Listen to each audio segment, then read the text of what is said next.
नमस्कार आप सभी को। Welcome to UPSC free initiative by Prateek Saurabh. आज हम यूपीएससी सिलेबस की बात करेंगे। सिलेबस की बात करने के पहले मैं आपको रिक्वेस्ट करूंगा कि प्लीज ये टेलीग्राम चैनल जो है आप ज्वाइन कर लें।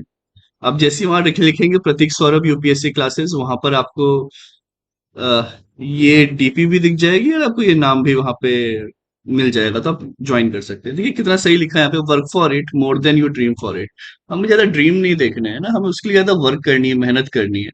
तो वो फिर जो उम्मीदें हैं, जो सपने हैं, वो अपने आप साकार हो जाते हैं। ठीक है, तो आप अब ज्यादा से ज्यादा मेहनत करें और एक इल्यूजन वाले वर्ल्ड से बाहर निकले। ठीक है।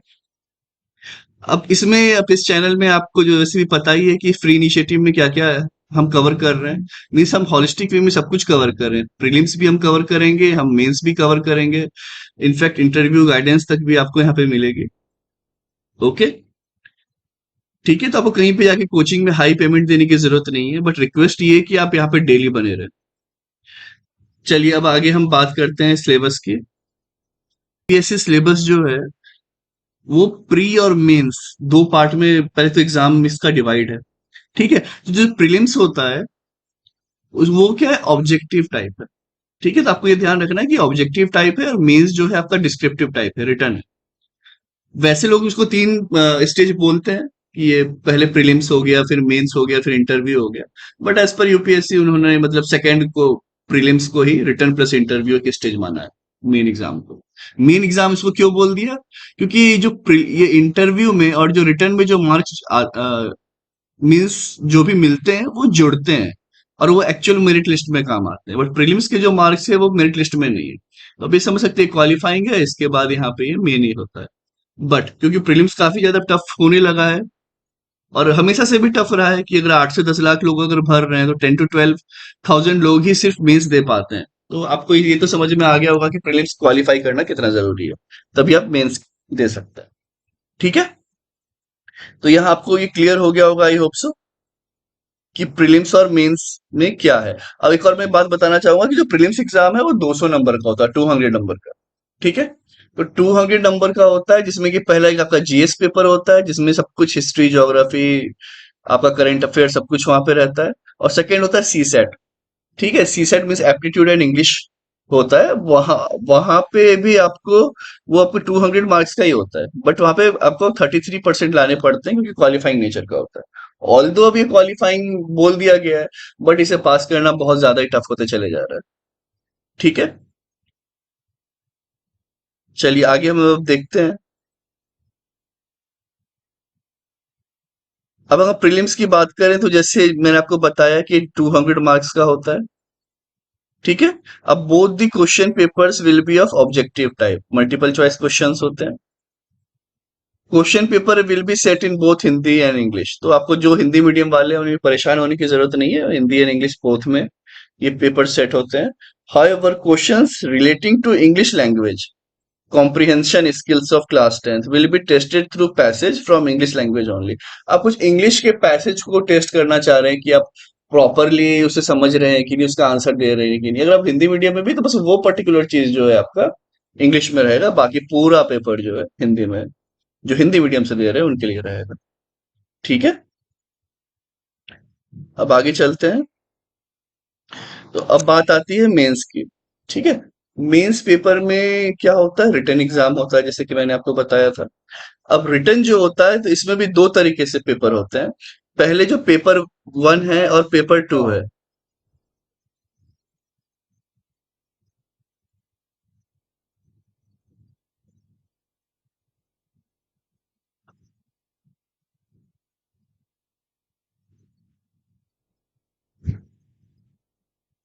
तो यहाँ भी जो पेपर 1 और पेपर 2 है, पहले जो होता है वो इंग्लिश का होता है, एक आपका, एक इंग्लिश का पेपर होता है। और एक होता है कोई भी इंडियन लैंग्वेज का। इंडियन लैंग्वेज में जो भी 8 शेड्यूल में जो भी कॉन्स्टिट्यूशन की लैंग्वेजेस दी हुई है, उसमें से आपको कोई एक पिक करना रहेगा। आप हिंदी पिक कर सकते हैं, आप बाकी जो भी उसमें लैंग्वेजेस हैं आप वो पिक कर सकते हैं। ठीक है, वो बस क्वालिफाइंग नेचर का होता है, तो इसके भी मार्क्स नहीं जोड़ते हैं। अगर आप किसी को लग रहा है कि अरे हम इंग्लिश मीडियम, हिंदी मीडियम के, हमारी इंग्लिश तो उतनी अच्छी नहीं है, इंग्लिश वाले को फायदा होगा, ऐसा कुछ नहीं है। बस ये दोनों क्वालिफाइंग के हैं। क्योंकि सेम इशू है, जो इंग्लिश मीडियम से होते हैं उन्हें उतनी अच्छे से हिंदी भी नहीं लिख पाते हैं, वे काफी 10th के बाद से हिंदी लिखना छोड़ देते हैं, तो वो एक इश्यू बन जाता है। ठीक है। अब इसके बाद अगर हम बात करें, तो पेपर जो मेरिट के लिए काउंट होते हैं, ठीक है, पेपर जो है मेरिट के लिए काउंट होते हैं, उसमें पहले आपका ऐसे 250 मार्क्स का, ये बहुत इंपॉर्टेंट होता है। ऐसे सिर्फ दो ऐसे पूछे जाते हैं आपको, अराउंड 1000 to 1200 वर्ड्स में लिखना रहता है। तो या 1000 to 200, 1200, मतलब हमने स्कूल टाइम और बाकी टाइम पे तो हमने कहीं ना कहीं 250 300 वर्ड्स तक ही गए हैं, बट यहाँ पे 1000 to 1200 वर्ड्स तक लिखना रहता है। तो सिर्फ दो लिखने होते हैं 3 घंटे के पेपर में। ठीक है। और जनरल स्टडीज जो है, उसमें GS1 पेपर जो होता है, उसमें क्या क्या आता है, Indian heritage, culture, history, geography और वर्ल्ड सोसाइटी, ये सब किसमें आता है, GS1 में। अच्छा, आप अभी सोच रहे होंगे कि सर अब क्यों हिस्ट्री, ज्योग्राफी सब एक ही पेपर में डाल दिया, है ना, ये किसी और में क्यों नहीं डाला, 2 में क्यों नहीं डाला, 3 में क्यों नहीं डाला, मतलब ये भी क्वेश्चन बनना चाहिए दिमाग के अंदर कि ऐसा क्यों। देखिए, इसका मेन रीजन ये है कि जब हम इंडियन हेरिटेज एंड कल्चर की बात करते हैं, चाहे इंडियन की करें या वर्ल्ड की करें, आप एक बात तो वहां पे समझते होंगे कि अगर कुछ भी हिस्ट्री है वो डिपेंड किस पे सबसे ज्यादा करती है, ज्योग्राफी पे। चाहे हम ये बोलते हैं कि मगध अंपायर जो था काफी स्ट्रांग था, क्यों था, कि वहां पे फर्टाइल सॉइल थी गंगेटिक प्लेन में, और वहां पे वो झारखंड के आसपास के एरिया में भी वो आता है। तो वहां से क्या हो जाता था कि आपको आयरन के लिए जो मटेरियल्स हैं, ओर है, वो सब वहां मिल जाया करते थे। ठीक है। अब जैसे कि कहा जाता है कि लाइफ पहले अफ्रीका से स्टार्ट हुई है, लाइक कहीं ना कहीं, क्योंकि इसका रीजन ये है कि जो ये इक्वेटर के पास है, या फिर लाइफ, अगर हम इस तरीके से देखें कि सबसे ज्यादा डाइवर्सिटी कहाँ पर है, सबसे ज्यादा डाइवर्सिटी कहाँ पर है, तो डाइवर्सिटी कहाँ से पता चलेगा हमें, कि जहां पे इक्वेटर है, शुरू से जहां पे इक्वेटर है, इक्वेटर का मतलब है कि वहां पे डायरेक्ट सनरेज आ रही है, डायरेक्ट सनरेज आ रही है, तो वहां पे चीजें ज्यादा अच्छे से होंगी, वेजिटेशन अच्छे से होगा, है ना, क्योंकि वहां पे लाइट मिल रही है। तो ये सब जो चीजें होती हैं, वो एक इंपॉर्टेंस रखती है कि हिस्ट्री कैसे स्टार्ट होगी, क्योंकि जब पहले आइस एज जब चल रहा था, तो प्रॉपर ऊपर रशिया और यूके और यूएस उधर का एरिया, और नीचे साउथ में भी जो एरिया है, ऑस्ट्रेलिया, ये सब, वहां पे लाइफ नहीं थी उतनी। सिर्फ इक्वेटर के पास जो आपका एक ये आता है रेंज, इक्वेटर के आसपास, सिर्फ उसी कंट्रीज में जो है कहीं ना कहीं स्टार्टिंग में लाइफ स्टार्ट हुई है।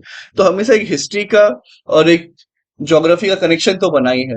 अब जैसे कि हम बात करें कि हिस्ट्री में बहुत सारे बैटल हुए, बट बैटल ऑफ पानीपत वो सबसे ज्यादा फेमस क्यों रहा, क्योंकि हमें पता है कि बाकी साइड से तो हम समुद्र से घिरे हुए हैं, उस तरफ क्या है, आपका हिमालय है, नॉर्थ साइड। तो जो नॉर्थ वेस्ट है, वहीं से मेन अटैक्स हो सकते थे, जो भी अरब इन्वेजन हुए या जो भी इन्वेजन हुए, तो सबसे पहला पॉइंट जो मेन आता तो पानीपत आता था।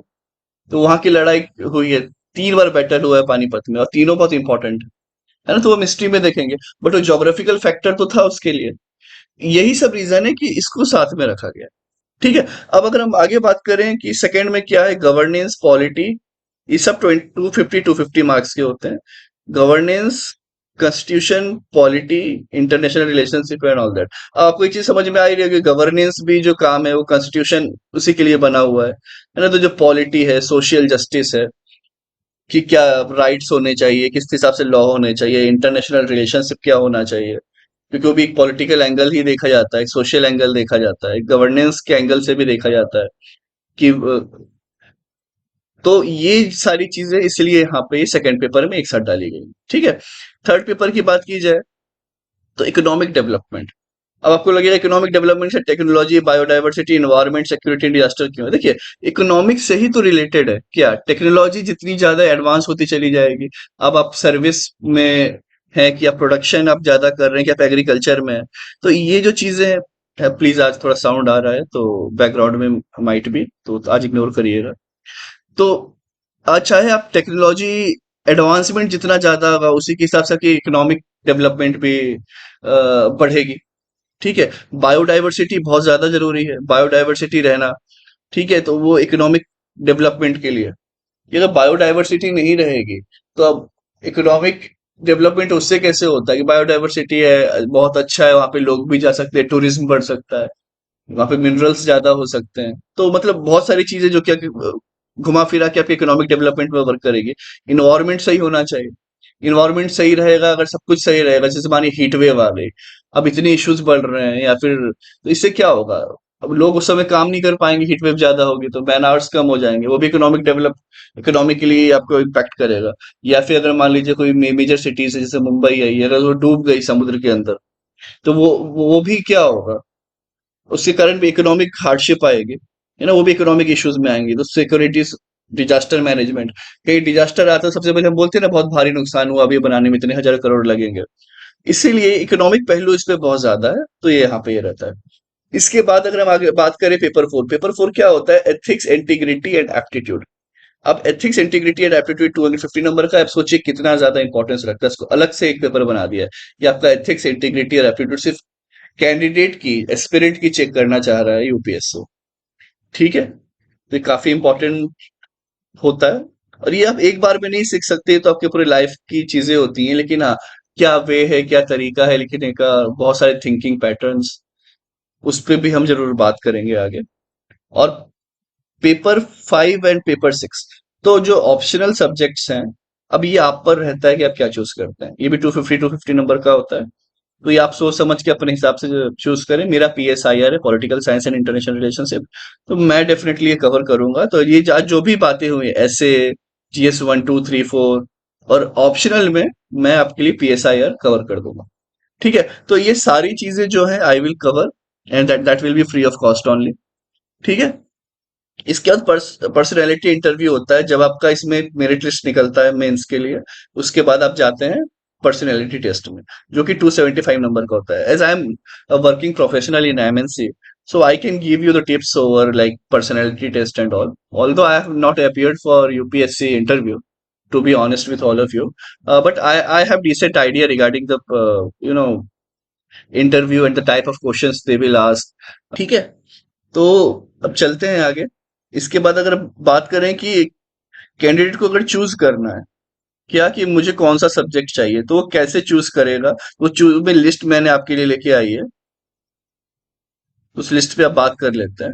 ये लिस्ट है ऑप्शनल की, कि आप एग्रीकल्चर से जो है तो एग्रीकल्चर एज अ सब्जेक्ट ले सकते हैं। आप anthropology, botany, civil engineering, commerce and accounting, economics, electrical engineering, mechanical engineering, mathematics.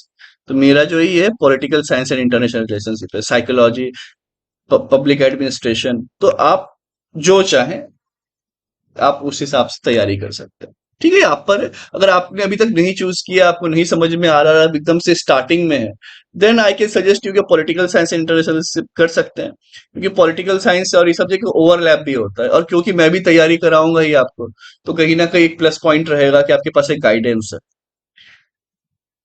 ठीक है, तो ये इंपॉर्टेंट चीजें हैं। और रिक्वेस्ट करूंगा आपको कि प्लीज आप सब्सक्राइब करें चैनल को, और शेयर करें ज्यादा से ज्यादा, और टेलीग्राम चैनल को भी आप ज्वाइन करें, ताकि आपको ये PDF और जो भी इंफॉर्मेशन है वहां पे आपको मिलती रहा करे। ठीक है, thank you, thank you very much. जय हिंद।